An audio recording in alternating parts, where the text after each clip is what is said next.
یہ سب مہنگائی کافی بڑھ گئی پاکستان میں. ڈالر بھی آلموسٹ 170 پہ ہٹ کر رہا ہے.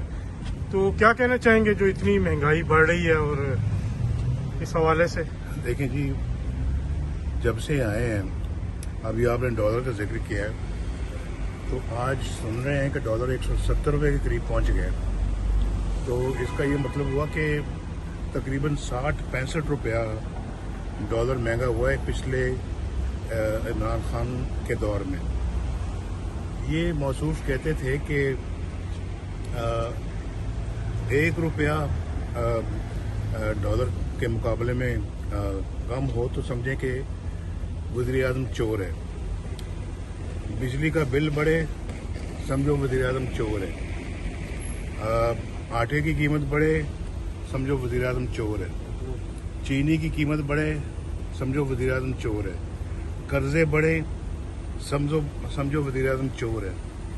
بھئی اب تو کئی گنا، یعنی کئی چیزوں میں تو 100 گنا قیمتیں بڑھ گئی ہیں. دوائیاں 500 گنا بڑھ گئی ہیں، 500% بڑھ گئی ہیں.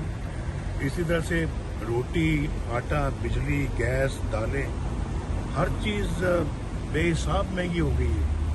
تو یہ تو اب کہتے تھے کہ سمجھو کہ وزیر اعظم چور ہے. آج اس میں بھی یو ٹرن لے رہے ہیں یا موصوف ابھی تک اپنے جو نا اس جملے پہ قائم ہے یا اپنی اسٹیٹمنٹ پہ قائم ہے؟ میں یہ اپنی پاکستانی قوم پہ چھوڑتا ہوں کہ وہ فیصلہ کریں اب چور کون ہے، بلکہ مہا چور کون ہے.